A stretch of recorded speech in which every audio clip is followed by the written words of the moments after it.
Good evening and thanks for joining us. I'm Jim Ninsel, host of AZ Illustrated Politics, our weekly analysis and commentary on local, state, and national affairs. On tonight's show, Governor Jan Brewer pushes her Medicaid expansion through the Senate, but can she get it through the House of Representatives next week? Plus, the IRS comes under fire for its focus on Tea Party groups, and the city of Tucson has to decide whether to deliver cap water to the Rosemont Mine. But first, a look at today's top stories. Pima Community College has a new chancellor after more than a year of strife in the school's administration. The Pima Governing Board voted unanimously today to hire Lee Lambert, who now is president of Shoreline Community College in the state of Washington. If Lambert accepts Pima's offer, he'll begin work in Tucson July 1st. The focus at the state capitol turns to the House of Representatives next week, now that the Senate has passed a budget that includes Governor Jan Brewer's Medicaid expansion. House Speaker Andy Tobin says he's ready to take on the issue with ideas of his own that he says improve on the governor's proposal. What problem are we trying to solve? The problem we're trying to solve is to make health insurance affordable. That's the problem we're trying to solve. The governor's plan, in my view, didn't do that as well as mine does. Tobin says his plan will tap into more federal dollars than the governor's, and it will help the healthcare industry more. The speaker also says he wants the voters to decide on Medicaid expansion rather than the legislature deciding. Tucson is a great place to go pedaling. At least that's what two national ratings out this week say. The Travel Channel and Walkscore.com both rated the Old Pueblo in the top 10 for bicycling.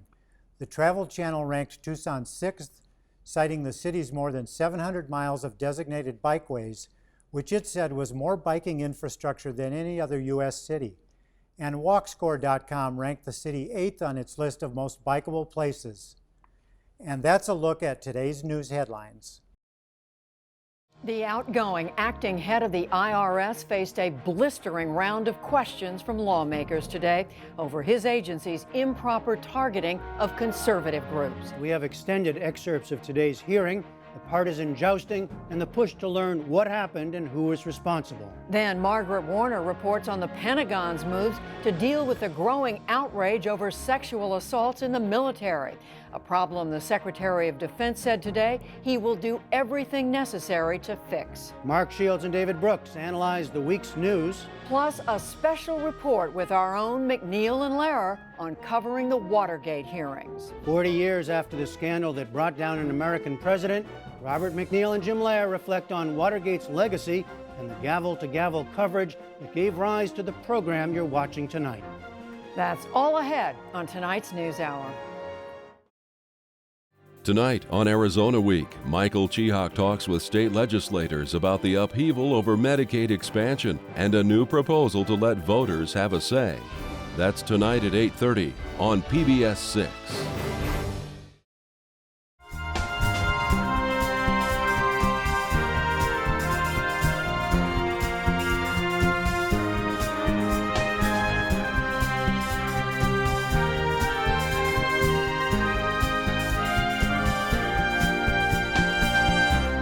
This week, Democrats teamed up with a handful of Republicans to push Governor Jan Brewer's Medicaid expansion through the Arizona Senate, but the plan still has to pass the House of Representatives next week. Joining me to talk about what happens next with the legislature, Tucson Hispanic Chamber of Commerce President Lea Marquez-Peterson, former Pima County Democratic Party Chairman Jeff Rogers, and Tucson Tea Party founder Trent Humphries. Thanks to all of you for being here. Trent, Senate President Andy Biggs had said he'd do everything in his power to stop this Medicaid expansion from getting through the Senate. And did he get rolled yesterday? I think so. I mean, I think that he made a lot of promises he couldn't cash.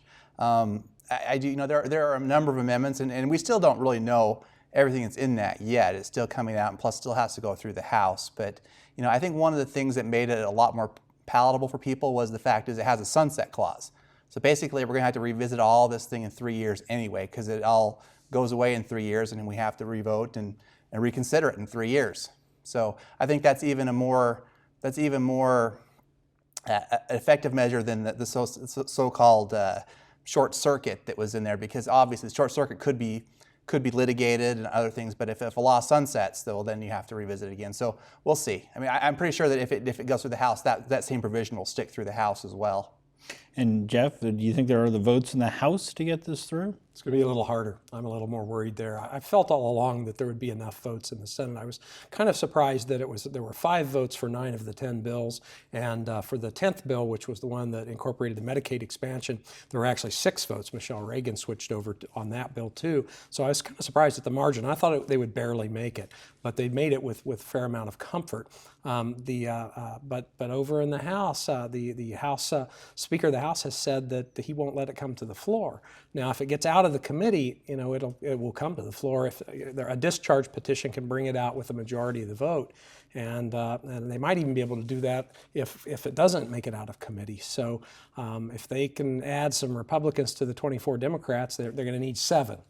Which is, a pretty uphill climb. There's some easy pickings there if 1 or 2 people, but, it's difficult to say if it's going to be able to survive. And Lea, the Tucson Hispanic Chamber of Commerce has been supporting the governor in her efforts to get this through. What's your sense of what's going to happen in the House next week? There are close to 70 chambers of commerce that are working in support of the Medicaid restoration, and I hope that it goes well in the House. I know that we're continuing to communicate to our state legislators how important this is to our state and how it makes financial sense, so I'm feeling optimistic. And Trent, House Speaker Tobin has suggested perhaps it should go to the ballot. Do you think there's support for that proposal? I don't know. I hate to see things go to the ballot like that. I think that if this should be on legislators. I think if they can't figure it out or get through, then but it's just kicking things over to the ballots. Not the way I like to see us do business in Arizona. And let me ask you, how much trouble are Republicans who support this project in? You hear a lot of complaints from the base saying, hey, you guys have been traitors. You've teamed up with Democrats on this particular thing. Frank Antinori told me that after Ethan Orr was on this program that it said he'd support it, that Ethan had committed Harry Carey on this program. I don't know your sense. Is Ethan Orr in trouble? I think there's 2 things. Number 1 is what you told people before you went to the process. Number 2, what promises and what things you told people in individual meetings. That's going to be a determiner. And second of all, what district they're in. I mean, obviously, not every district's created equal.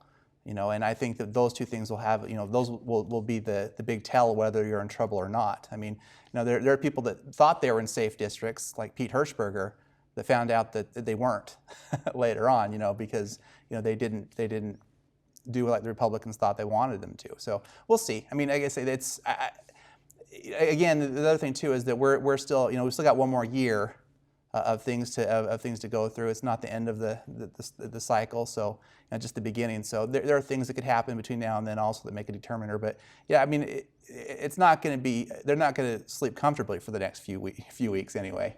Well, I think Ethan Orr is dangerous to be primaried from the right, and that will destroy the Republicans' chance of winning anything in that district, because that's a very moderate to maybe Democratic-leaning district. So I don't think his problem is in the primary.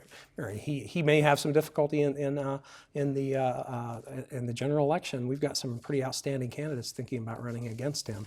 So I think he is well advised to support this measure. And Lea, I wanted to talk about the election bills that are still hanging out there. We talked about these briefly on the program before, but Senator Michelle Reagan has sponsored a couple of bills, one of which would criminalize the collection of early ballots if you didn't sign your name and say that this person had permission to collect it. And that was something that a lot of people on both sides were doing in the past couple of election cycles, going out and collecting all these early ballots. And then she also wants to clear people off the early ballot list if they don't cast a ballot. And you did express some concern about some of these bills in the past. I did. There's been a bit of an outcry from the community, especially the Latino community, about the impact several of these election bills will have. Where is it now? As I did my research prior to the show, it sounds like there's not a lot of action happening around these particular bills, but there is still time as the House has to work on their budget. So we'll keep our eye on it. And Trent, you have a sense that these are going to come back next week? Well, I know that the purging people off the list, that was something the recorders asked for. It's not something that was something that they wanted also, because if you keep having these things getting mailed out time after time, it does become a problem after a while. You can't have them, maybe 2 years is too short a period, but there does have to be some kind of cutoff. If people aren't at that address or people aren't voting, Well, yeah, we got to bring that back a little. I know the house I used to live at, we still get mail-in ballots from a person who lived there 8 years ago, and we've tried to do everything we can to say, she doesn't live here anymore. But there's nothing that we could do through the recorder's office to stop those ballots from coming to our house. So, I mean, there does have to be some type of reform there. And obviously, I think part of the problem, too, is you're having paid representatives go around and gather up ballots. I have a problem with that. If people are getting paid to go from door to door and pick up ballots, that's not really what the voting process was meant to be. It's not what we should. That's not the way it should be.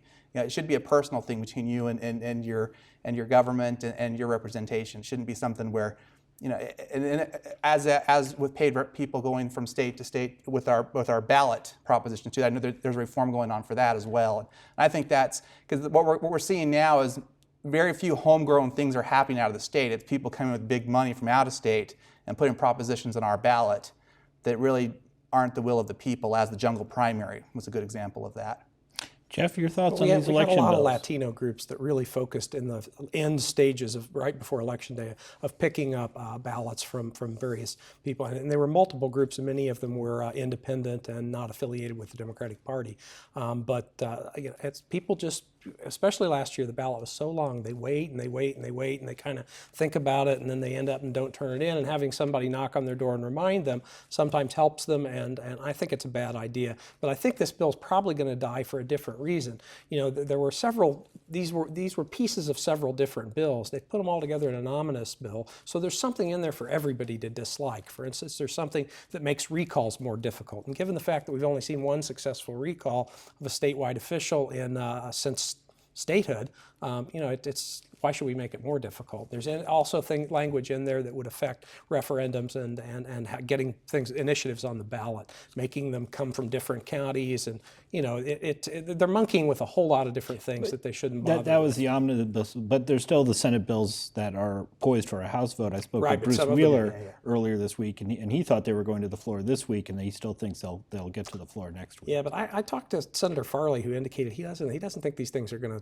to see the light of day. That there's no real impetus for them other than Michelle Regan. All right. Well, we may see the legislature wrap up next week, but Trent, I want to shift gears a little bit and talk about this whole IRS scandal and the Tea Party investigations, and get your take on that. Well, this is not something that just happened yesterday. It's been going on for years. It's something that look, there are 29 different classifications of 501c. And they're not some type of sacred trust. They have classifications for garden societies, for 5 different types of labor unions. And these are things that are carve-outs, in the beginning, but carve-outs for political friends and cronies. That's why they're put in there. That's why they happen. But however, if they're going to be part of the law, everybody should have equal access to them, and there shouldn't be a political test applied by political appointees. And that's not only is that bad form, that's illegal. That's not something that IRS can apologize for. You can just apologize for. That's something where people need to be investigated, and people probably should see prison time for something like that. This is serious. This isn't something that's just it happened today. This is a big deal. It's something that it's an overreach of government, and it's something that really erodes trust in government overall. Jeff, your thoughts? There were 198 groups that were singled out for sort of special treatment and closer examination. Of that, approximately a third of them were groups that had Tea Party or Tea Party type names to them. And there's no excuse for doing this. I mean, this happened under basically a Reagan, or not a Reagan, but one of George W. Bush's holdover appointees that was still in charge of that unit. And so, I don't know how they did this. I think it was probably just laziness of bureaucrats looking for the low-hanging fruit, because what they're supposed to do is get out organizations that are primarily doing something that's political. It's supposed to be social welfare type of stuff. And if they cannot be doing something that is primarily political. And so that was probably an easy moniker to try to find out who might be leaning towards doing political work as opposed to the social welfare work, but still should not have happened. But the real scandal here is the fact that we have these things. I mean, this Karl Rove group was a C4. And many of the Koch brothers groups were C4s. And so what they would do is they hide all of their political donors and say, we're a nonprofit C4, and then they use the money gathered from these hidden donors to then contribute to other groups large amounts of money that affect elections. And they come in and just and do huge advertising. We saw a lot of it in Arizona. In California, where they began to unravel the problem, they said, wait a minute, you've got to tell us who your donors are. And so this organization doing political work said, well, here's our donor. And they said, oh, it's another big group, super PAC. Well, then we want to know who the donors to that was. Well, you can't have those because that donor was a C4, and the C4 shields its donors. So that's the real scandal here, is that the public really ought to know who's contributing to campaigns for and against politicians and for and against issues. You ought to be able to pull the curtain back and say, well, that's a little suspicious. I can see who's for that bill, and I'm a little suspicious of that group or that person, and therefore maybe I should scrutinize this bill a little more carefully. Trent, what do you think? That was a nice filibuster, Jeff. However, I appreciate your filibuster, but this isn't just a time to argue about campaign finance reform. Look, I agree with you. The problem is not this something went wrong in the process. The problem is the process. It was the process. We have a tax code that's 20,000 pages long. And of course, I mean, the reason it exists is not to raise revenue. It's to be able to reward your friends and punish your enemies. That's why it exists. I'm not sure that's what was going on here, because there doesn't appear to have been a deliberative process or any political operatives, or it doesn't seem to have gone up to the level of policymaking. Well, we'll have to see what the investigation entails. It really entails. is at a pretty, well, so far it's at a pretty low level, bureaucratic level, controlled by a former Bush appointee. That's simply not the case. You're not up on the story then, because even today during the testimony, I mean, like they've had evidence this has been going on for years. In fact, they had evidence last year it was going on, and they hid the investigation until after the election. Do you think that was a Bush employee that did that? I don't know, but it wasn't anybody in the White House or anybody at the cabinet level. If I could mention, beyond the political debate, kind of embroiled in this whole IRS Tea Party piece, is the concern about the lack of accountability within the IRS. I mean, the dysfunction, this was completely bad form. Representing the small business community in many cases, we have looming in front of us the Affordable Care Act and the impact on our businesses. The enforcer of the Affordable Care Act is the IRS. How does that play into it? How does this affect our businesses in the future? I mean, I think a lot of that is going through the business community's mind, in addition to a lot of this political debate. Right. It doesn't raise our level of confidence in the IRS. I mean, you got to admit that. Well, fortunately, the person that was in charge of the 501c4 process, they actually just moved her over to be in charge of the business part. So that is a concern. I can imagine. I want to switch gears over to the city of Tucson. Big decision they were trying to make this week about the CAP water line, and there's two vying parties trying to tap into the CAP water line. One of them is the pecan grows down in the Sahuarita area, may eventually move into a housing development. The other, of course, is Rosemont Copper.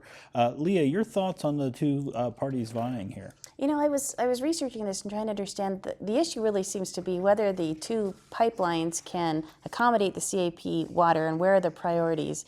And I saw that the City Council had actually put into place some different criteria that would be used to identify. I think they're in due diligence phase. I would hate to come out with a particular opinion until I see exactly what research comes from that. Jeff? Well, I do have a particular opinion, and one of the goals is to protect the aquifer.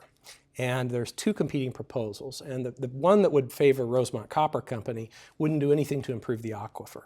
It would basically, they would say, and they don't even have a license to do this, they would be able to recharge the cap water that they would be entitled to.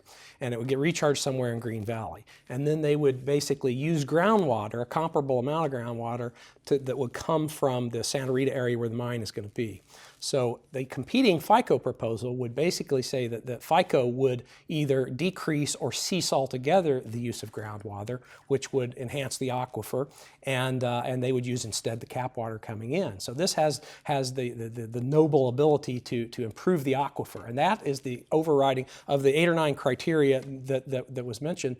That the council decided on. That was maybe the overriding one, and that the people be financially capable of putting together the pipeline and And we know now that Augusta Resources, the parent company of Rosemont Copper, is perhaps in deep financial trouble and might not be able to live up to the ability to produce the pipeline. So there are a lot of things, but I was happy to see that the council came up with 8 or 9 objective criteria and said, we'll apply those objective criteria to the 2 plans and see which one passes. Trent, your thoughts on how due this is diligence going? and the council really haven't coexisted very well lately. They've been shooting from the hip a lot. But here's the thing: is that why does it have to be an either or? I mean, it seems like to me that this is another example where the council is going to make a political decision. It certainly helps that the person that would most benefit from the water going to the second project would be one of the biggest Democratic donors that there is. No, not really. Her husband is the primary owner of all that, and he's always been a Republican for his entire life. How does he donate? Well, I bet he'd donate to his wife's campaign if she ran for Senate. But here's the thing: is that look, the Rosemont Copper has they have the license to just take the money from the groundwater anyway. And what they've been doing is they've been recharging the water in Marana because they don't have a pipeline that goes all the way to where they're actually taking the water out of. Now, by not passing this, you're not going to hurt Rosemont Copper. People in Marana will probably be happy because again, they keep getting their aquifer recharged. But Rosemont would like to be able to bring the water and put it over where they're taking it out. And eventually, and they'll pay for the entire pipeline. And then even when they're gone, that pipeline will still exist, bringing water to the aquifer of a growing area where it needs to be. I don't understand why we can't figure out a way to have both projects happen. Now obviously, there would be some more finagling. We'd have to think about things, but let's look forward ahead. I mean, that's the problem. We always think so short term. We always think politically. What's the best thing to get water to that aquifer in that area? Because it's something that has to happen. And if we can get other people to help pay for that infrastructure, well, let's do that. Rather than just all of a sudden make, well, how can we hurt Rosemont Copper? Look, it doesn't matter to them if this goes in there. This is part of. It's not about hurting Rosemont Copper. It's about protecting the aquifer, and that's the thing. The main thing that Rosemont Copper has failed to convince people of, that when they build out there, that there are many other problems with it, but particularly the aquifer in that area is very vulnerable. And most people don't. Most scientists and people who studied it don't believe that Rosemont has a plan which will protect the aquifer. And Lea, has the Hispanic Chamber taken a position on Rosemont? We have. We've come out in support of Rosemont Copper Mine. After 9 months of our own due diligence, touring and hearing the pro case and the con case, we are in support of the jobs, the economic impact that the mine will have. All right, another big issue in front of the Tucson City Council involves the El Rio Golf Course. Grand Canyon University has been interested in possibly leasing the land to create a campus over there, but El Rio has very important history in our community and very important symbolic value, particularly to the Hispanic community here. Jeff, your thoughts on what's happening over here? It really does. I mean, in some ways, this is our Woolworth lunch counter or our 16th Street Baptist Church. I mean, this is a pivotal moment in time in Tucson's history in the late 60s and early 70s when the city bought the El Rio Country Club and left it as a country club in spite of its promises to the west side, mostly Hispanic community, that they would create a community center and a community golf course there that we're now about to pause and think about reneging on that promise. And so I think that this would be a horrific mistake. It's 114 acres with hundreds of trees. If you look at an overhead view of it, it's a beautiful green space that can be utilized by, and maybe the golf course has to go and it has turned into a park, or maybe half of the golf course has to go and it's turned into a park. But we've also got a commitment to the El Conquistadors, a community. They have basically leased part of that for a youth golf program. And that's something that we really shouldn't renege on. So I'm very disappointed to see them even discussing it as a possibility. I know that right now they say they're just doing their due diligence, that it might be something that could economically bring some jobs to the community, but I think it would betray the West Side residents who spent, and I mean the protests that brought this about were grandmothers and grandkids, and you had college students who are now playing golf there in their 50s. You have, and the golf course now has probably over half of the people playing golf there are Hispanic, and so it is a very concentrated community asset for that part of our community. And to turn away from that and just say we're going to we're gonna go for the money. It's much like what we did in central Tucson when we built the community center. And so now we have something that's basically a white elephant sitting there in the middle of downtown, hardly used at all, when we destroyed and bulldozed the history of this city.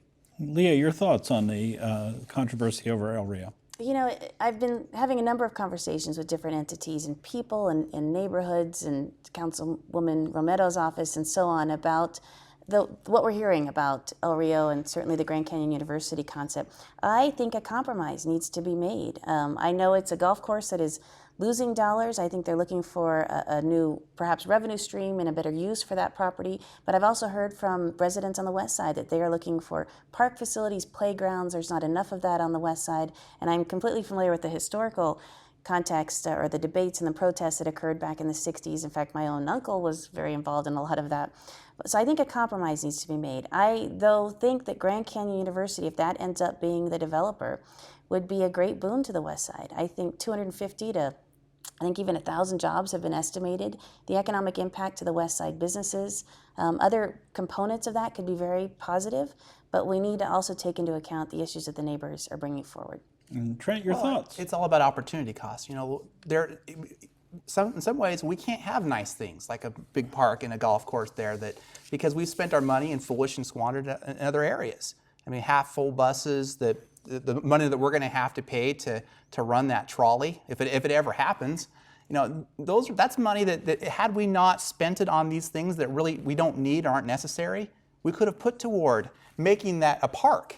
Well, everybody could enjoy it, because you can't just open up the gates because there's not adequate lighting and facilities there. It would become overrun with, you know, bad elements overnight because of what would happen. So you need to prioritize what we need. You need to put people on the board that are capable of making those decisions. Well, the voters made the decision for the modern streetcar by a 65 to 35 margin. So, they certainly haven't managed the mismanagement of the way that's been implemented. It's been horrible. Voters wanted it, and that's why we're doing it. So. Well, we'll be talking about the streetcar next week on the program, along with a whole bunch of other downtown elements. But ideally, we should be able to do things like that and have money for them. I mean, Rio Nuevo. Think of all the things that we lost because of the bad things, and we squandered with that.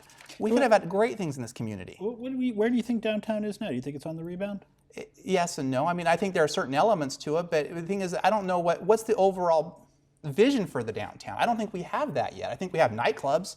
I think we have a place to go to bars, maybe a couple restaurants, but that doesn't really make a downtown. It'd been nice if we would have had that stadium down there.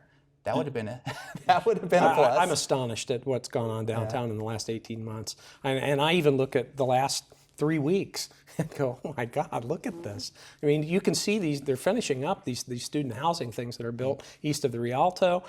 You've got restaurants, I mean, just unbelievable restaurants all over the place. I went to the Diablo Burger and the Proper, the two newest ones recently. It's just, you know what? It's really taking off, and we were mentioned in San Francisco Magazine as, you know, having one of the most hip emerging downtowns of any place in America. Lea? And I agree with Jeff. I think downtown development is very exciting. A lot of small businesses popping up. So I know that on your show you've also talked to the Downtown Tucson Partnership. I think they need to be a key piece in helping promote and advertise to the remainder of the community how they need to come down and support downtown. It does seem, from my experience, I've seen more people in downtown than I've ever seen, I think, in my life before. So it is kind of remarkable to me to see, if the goal of revitalization is people coming downtown, I think we're pretty much getting there. And living downtown. Yes, and student housing coming here very soon too. So at any rate, I'd like to thank all of you for coming down here today. We'll have to leave things there, but we'll be right back with some closing thoughts. That's our show for tonight. I'm Jim Ninsel. Thanks for watching another edition of AZ Illustrated Politics.